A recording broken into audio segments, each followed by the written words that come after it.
যে কারো সমস্যার জন্য যদি আপনি পানি পড়া দিতে চান, তাহলে প্রথমে আপনাকে এক গ্লাস পরিষ্কার পানি নিতে হবে। আসসালামু আলাইকুম ওয়া রাহমাতুল্লাহি ওয়া বারাকাতুহু। সম্মানিত দর্শক ও শ্রোতা মণ্ডলী, আমি ইয়ামিন বিন ইমদাদ আজকে আপনাদের সামনে অত্যন্ত গুরুত্বপূর্ণ দুইটা বিষয় নিয়ে হাজির হয়েছি। অনেক দর্শকের রিকোয়েস্টে আজকে আপনাদের সামনে এই দুইটা বিষয় প্র্যাকটিক্যালি দেখিয়ে দেওয়ার চেষ্টা করব।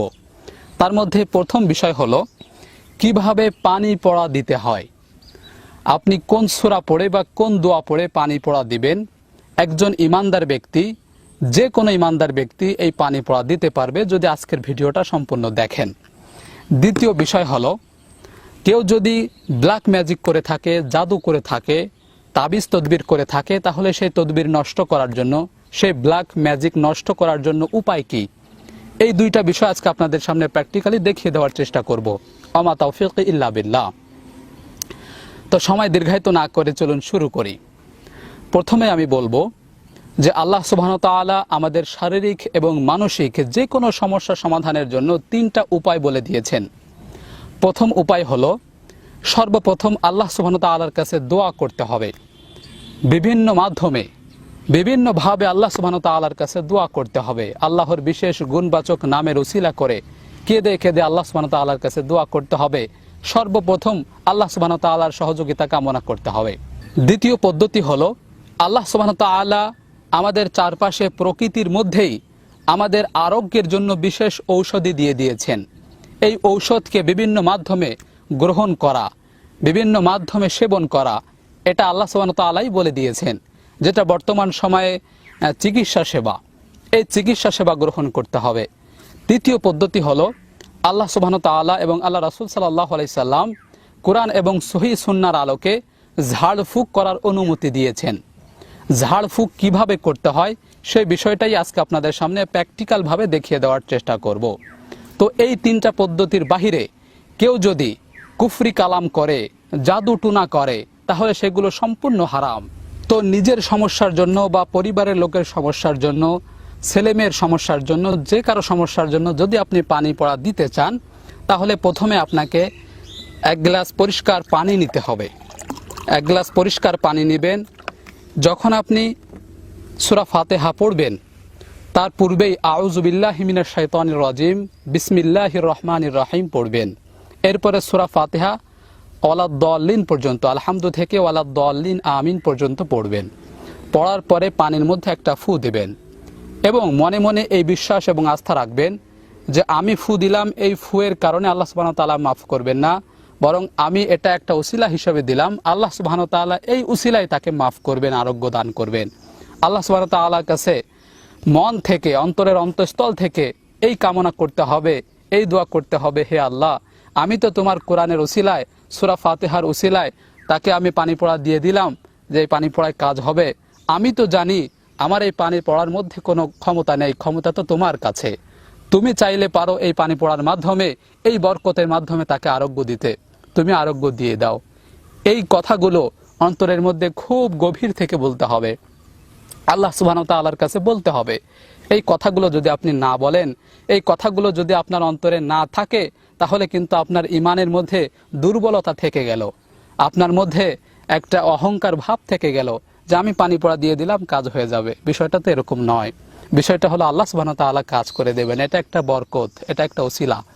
এজন্য বলছি, নিজের জন্য হোক, পরিবারের জন্য হোক, যে কারোর জন্য হোক, যে কোনো সমস্যায় শারীরিক মানসিক, আপনি এক গ্লাস পরিষ্কার পানি নিয়ে আউযু বিল্লাহ থেকে শুরু করে ওয়ালাদ-দাল্লিন আমিন পর্যন্ত সূরা ফাতিহা পড়ে একটা ফু দিয়ে দেবেন।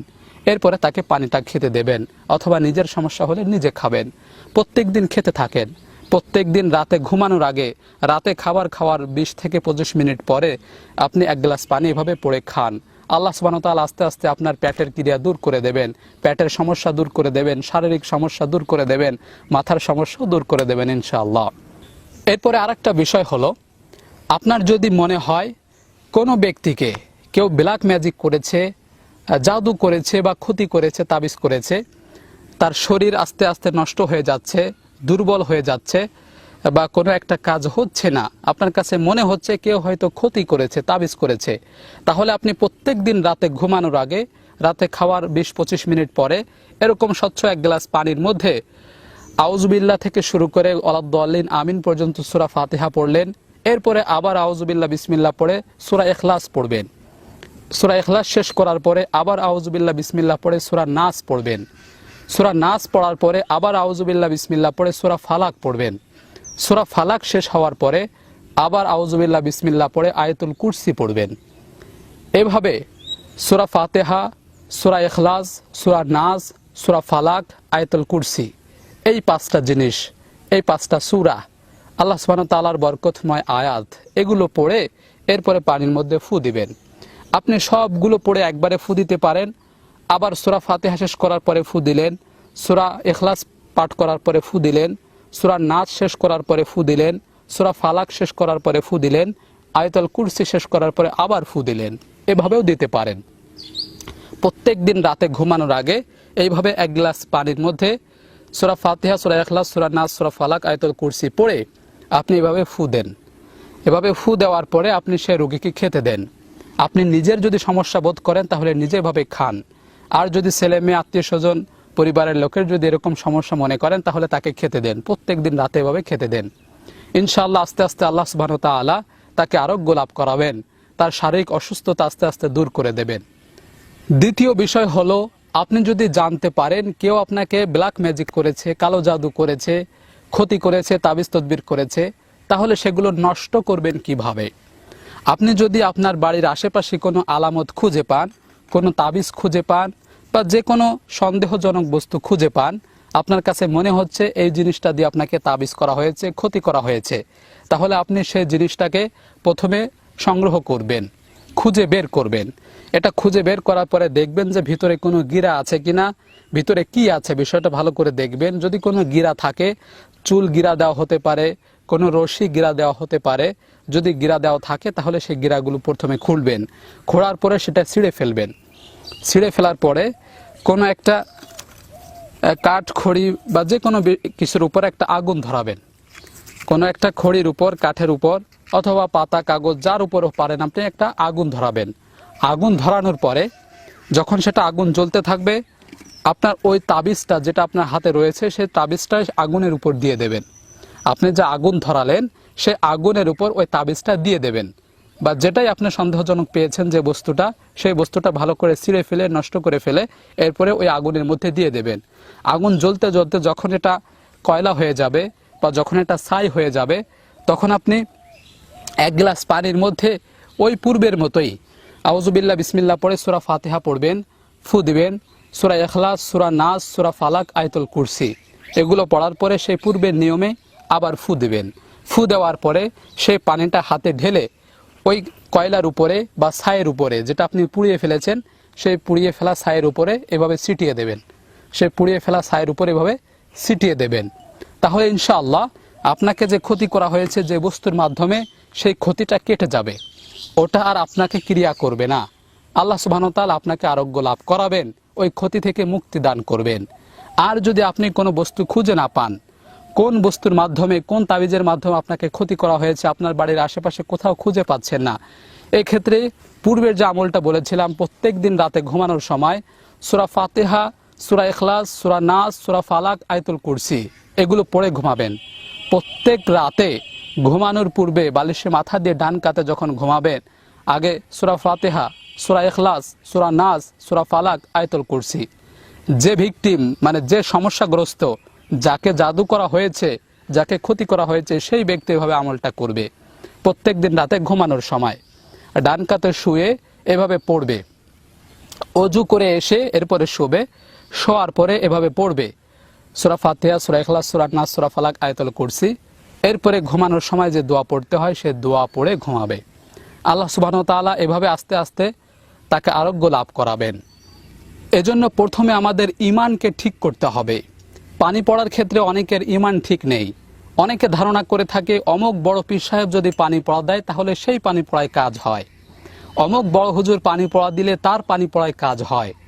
তাহলে তো আপনার ঈমানটা তাবিজের মতোই ডাইভার্ট করে গেল।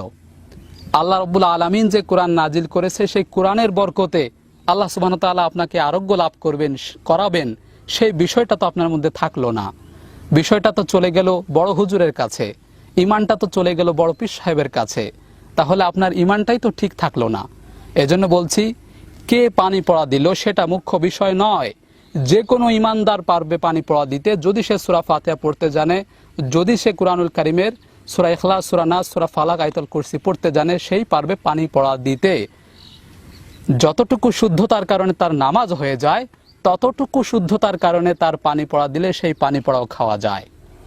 আমি আবারও বলছি, যতটুকু শুদ্ধতার কারণে নামাজের মধ্যে কোরআন পাঠ করলে যদি তার নামাজ হয়ে যায়, ততটুকু শুদ্ধতার কারণে সূরা ফাতিহা পড়ে বা অন্যান্য সূরা পড়ে পানিতে ফু দিয়ে পানি পড়ে দিলে সেই পানি পড়াও খাওয়া যায়। এজন্য ইমানকে মজবুত রাখতে হবে। আমি পানি পড়া দিলে কাজ হবে না, বড় পীর সাহেব পানি পড়া দিলে কাজ হবে, ইমানটা কিন্তু এরকম হওয়ার কথা ছিল না। বড় হুজুরের কোনো ক্ষমতা নাই, ক্ষমতা হলো আল্লাহ রাব্বুল আলামিনের কুরআনের বরকত। আল্লাহ রাব্বুল আলামিন এভাবে আমাদেরকে শিখিয়ে দিয়েছেন। সূরা নাসের মধ্যে, সূরা ফালাকের মধ্যে আল্লাহ সুবহানাহু ওয়া তাআলার কাছে আরোগ্য চাওয়া হয়েছে। এই আরোগ্য চাওয়ার জন্য আল্লাহ রাব্বুল আলামিনের কোরআন পাঠ করার মাধ্যমে তার কাছে আরোগ্য চাওয়ার একটা বিশেষ মাধ্যম হলো এটা, ঝাড়ফুঁক করা। তাই বলছি, বড় হুজুরের উসিলায় মাপ হয়ে যাবে না, বরং আল্লাহ সুবহানাহু ওয়া তাআলার কোরআনের বরকতের উসিলায় আল্লাহ সুবহানাহু ওয়া তাআলার কাছে আরোগ্য চাইতে হবে। তাহলে আল্লাহ সুবহানাহু ওয়া তাআলা আমাদেরকে বিষয়টা সুন্দরভাবে বুঝে এবং সঠিকভাবে আমল করার তৌফিক দান করুন। আমিন। ওয়া আখিরু দাওয়ানা আলহামদুলিল্লাহি রাব্বিল আলামিন। আসসালামু আলাইকুম ওয়া রাহমাতুল্লাহি ওয়া বারাকাতুহু।